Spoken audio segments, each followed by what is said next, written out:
Worship leaders, worship musicians, and those who love to worship. There are so many new worship songs out right now, it can be hard to choose which ones you're going to play on a Sunday morning. Well, today I want to help you choose the best.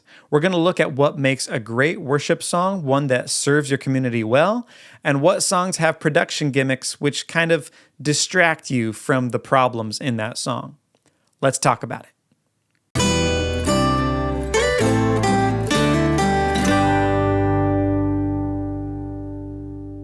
Welcome to the Worship Homestead. My name is Nathan Smith. Thanks for joining me. Today we're going to be talking about gimmicks versus the groove in worship songs. Why you should choose songs that have a groove and not just have production or songwriting gimmicks in them. But before we get there, I want to give you something. If you go to my website, blueprintsounds.com, you can get access to my free guide, Worship Booster Pack. It has PDF manuals and online workshops for all aspects of worship leading. How to build a better band, 10 commandments of worship songwriting, cheat codes for church sound, and much more. Again, go to my website, blueprintsounds.com, or click on the link nearby, blueprintsounds.com/worship booster pack. All right, let's talk about gimmicks and groove in worship music. A groove is a rhythmic fingerprint that permeates a song from top to bottom. Here's what I mean. The best example I can think of is We Will Rock You by Queen. Everybody knows it. It's boom, boom, slap, boom, boom, slap. We will, et cetera, et cetera. Well, what's going on there? Why does that song work and it only has a vocal and a kick drum for most of the song? Well, because our ears hear the outermost parts of music before we hear the inner parts, meaning the melody and the bass. We hear the top and the bottom really, really well, the inner stuff not so much. So, for a song to have a groove, the top, the melody, and the bottom, the bass and the kick drum, need to match one another. And they perfectly do that in Queen's We Will Rock You. So when you hear we will rock you, and all of the lyrics of the verse, the emphasized words are supported by that kick drum on 1 and 2 and 3 and 4 and 1 and 3 and, if you're counting the eighth notes. That's what a groove does. A groove connects the bottom and the top part of your song together, and it punches the emphasized words so that the thing that really matters comes through, and that way everybody can sing along. A groove is shareable, and we'll talk more about that in a second, how important that is. But let's take it into a worship song. So I'm going to do a quick cover of Mighty to Save by Hillsong. Not promoting Hillsong necessarily, just saying this is an excellent example of songcraft. So let's listen to the vocal, guitar, bass, and drums. Savior, He can move the mountains. My God is mighty to save. He is mighty to save forever. Author of salvation. He rose and conquered the grave. Jesus conquered the grave.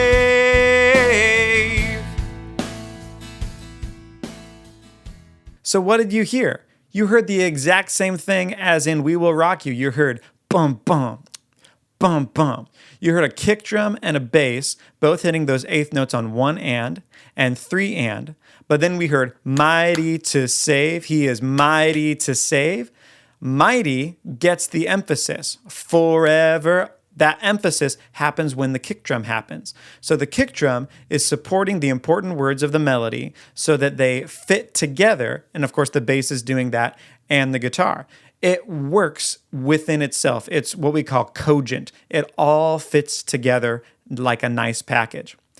What that means for the crowd, for your congregation, is that when you sing the song, they can immediately get with it. They can agree with it in their bodies. Their feet tap, their shoulders move, they sing along, and the important words, mighty to save, the mightiness of God, is emphasized by the kick drum. That powerful groove is supporting the most important words. That's what I mean when I say that a groove is shareable. Once people get the song, once they know how to sing along, they can do that. They can sing that groove, and it doesn't matter how many pieces you do or don't have. So just to emphasize that, let's listen again, but we're just going to listen to the vocal and the bass. So the drums are gone, the guitar is gone, but you're still going to hear everything you need to. 80% of the song is still there with just the vocal and the bass. Savior, he can move the mountains. My God is mighty to save. He is mighty to save forever. Author of salvation. He rose and conquered the grave. Jesus conquered the grave.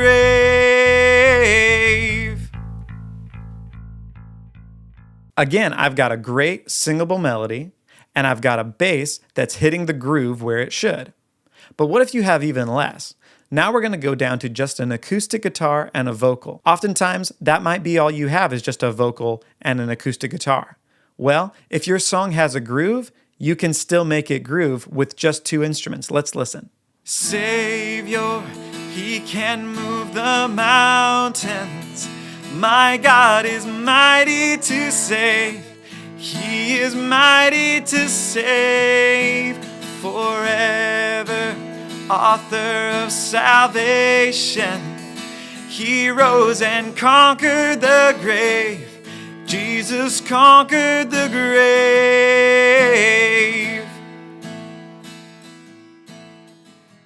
Again, even if it's one guy with a vocal and a guitar, that groove still holds. People can still participate in the song because they're getting that punch, that mighty to save, the hits on 1 and 3 and. That is a great example of songcraft. But it's not the only example. Matt Redman's Blessed Be Your Name. Blessed be the name of the Lord. That's called a 4 on the floor, where you're kicking, you have the kick drum happening 1, 2, 3, 4, just driving. Well, that matches the lyric, blessed be the name, right? We're emphasizing no matter what, God, I'm going to bless your name. Well, we're emphasizing that with the kick drum, it all fits together. Or take the bridge of Goodness of God by Bethel. Your goodness is running after, right? We have those 2 kick hits. Well, it again emphasizes the most important words of the song. So whenever you're listening to a new song that you're thinking, oh, this might be good for my church, listen to the melody. Is the melody singable? But then immediately skip all the guitars and all the bells and whistles and all the gimmicks that we'll talk about in a second and go down to the kick drum and the bass and feel it. Does it feel like it's getting in your body like those 3 other songs?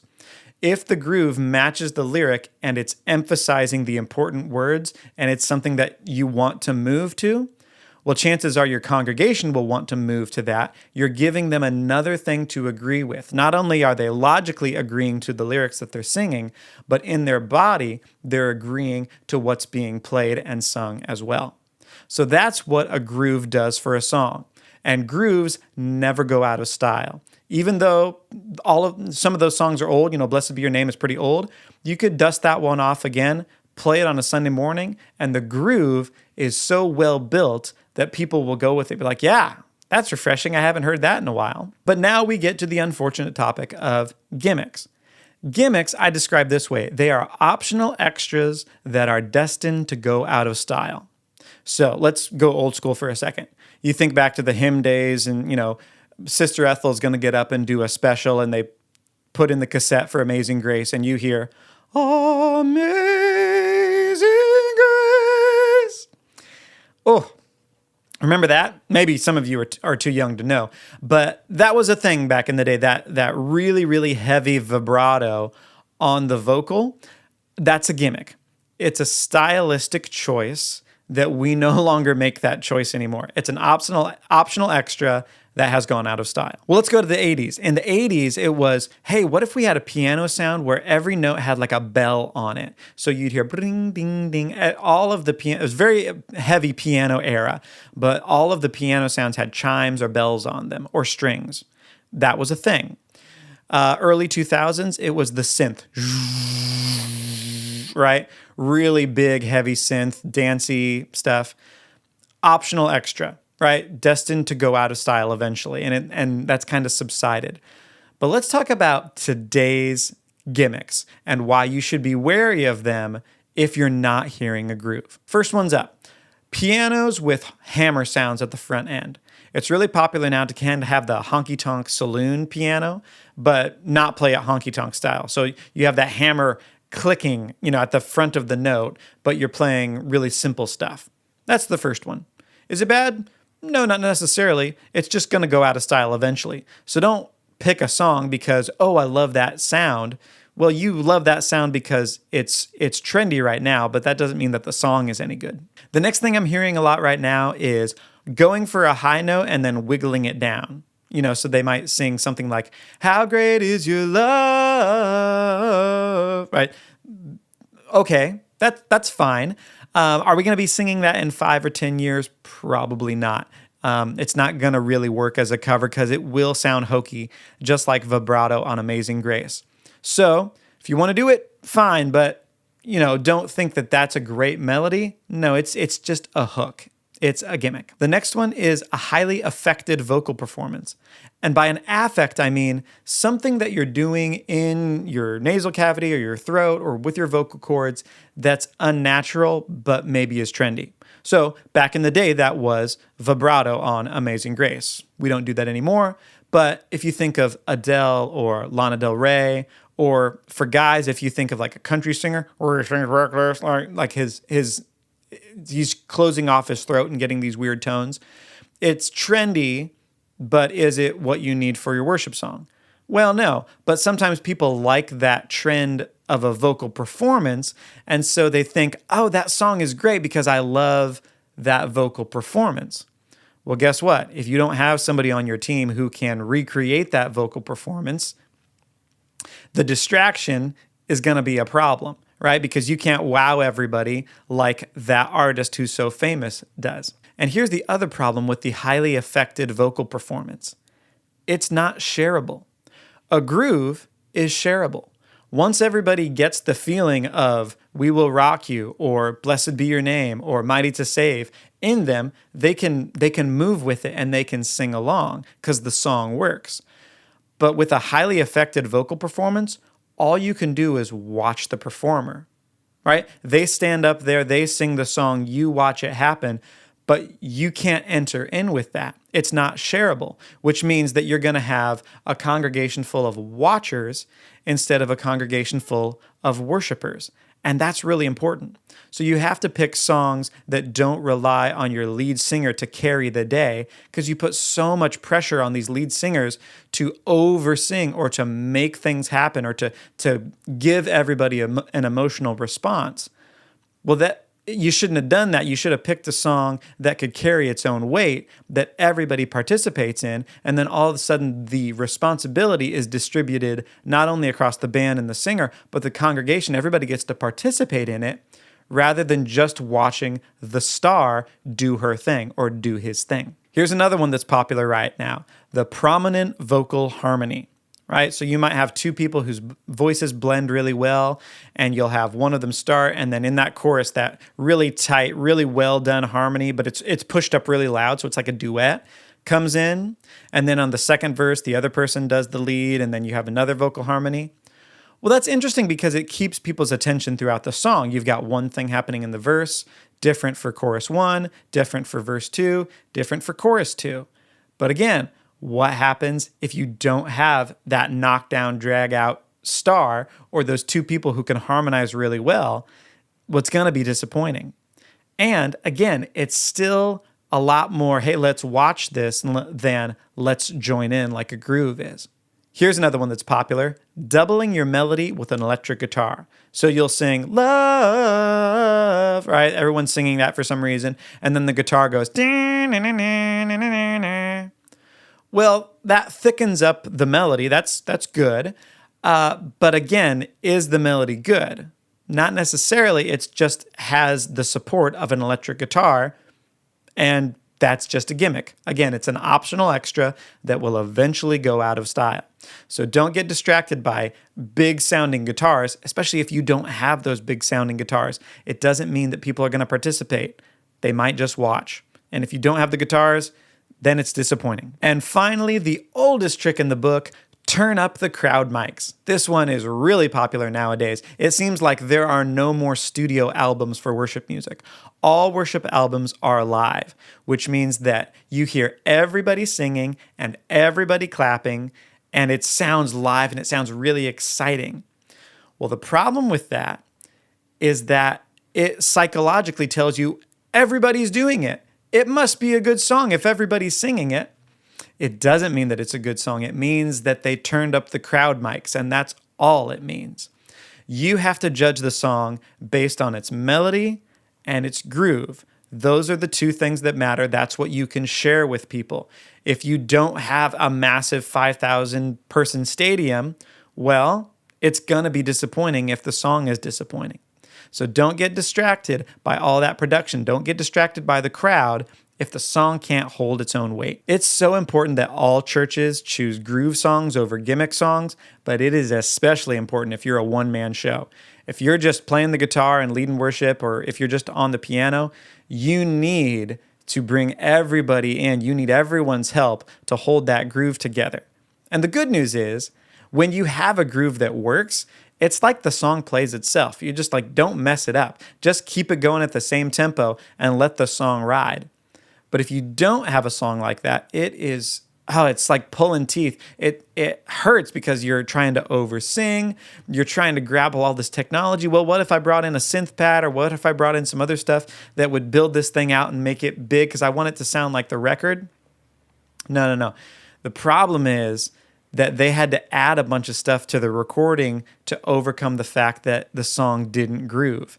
And then you got distracted by that. You picked that song, and now that you don't have any of that stuff, you can't figure out why the song doesn't work anymore. Well, that's your reason. You also will run into this problem, that your library of available songs shrinks. For whatever reason, a lot of young songwriters have gotten distracted by gimmicks too. And the technology has made it so that you can have, multi-tracks filling out everything with synths and all the rest of it. And so it has kind of made songwriters flabby and lazy. They don't have to think about how to layer in the bass and the vocal so that they groove together. That's all done in the songwriting room. That's not done in the production room. The production room just says, what's the groove, and let's build it out. But if you don't have a groove in your song to begin with, then you end up reaching for all the gimmicks I talked about. And again, those trends come and go. But what they're doing is, if they're writing songs that are all gimmick and no groove, it just means that it's sticking a knife in your ribs when you're trying to play those songs on a Sunday morning. So there aren't as many people writing those great groove songs. You're going to have fewer songs to choose from. And in my opinion, that's okay. Because here's the other thing, you could write them yourself. If you go and dissect the great songs and figure out what about that groove makes that song work, you can do the same thing for yourself. You can absolutely write a song that works on just acoustic guitar and vocal for an entire congregation. I know you can. It takes work, it takes a while, but it is incredibly fulfilling. So what I would do is pare down my worship set list and go for the stuff that really works. Don't get distracted by the gimmicks and start writing your own material. Hey, I hope that video helps you, and I hope that you listen with fresh ears next time a new worship song comes out. Listen to the melody. Listen to the bass. Do they work together? Does it get everybody moving? And all the rest of the stuff will eventually fall by the wayside. It will fall out of style, but the groove will last. Again, if you need resources for your own worship team, go to blueprintsounds.com/worship booster pack. Until next week, God bless and goodbye.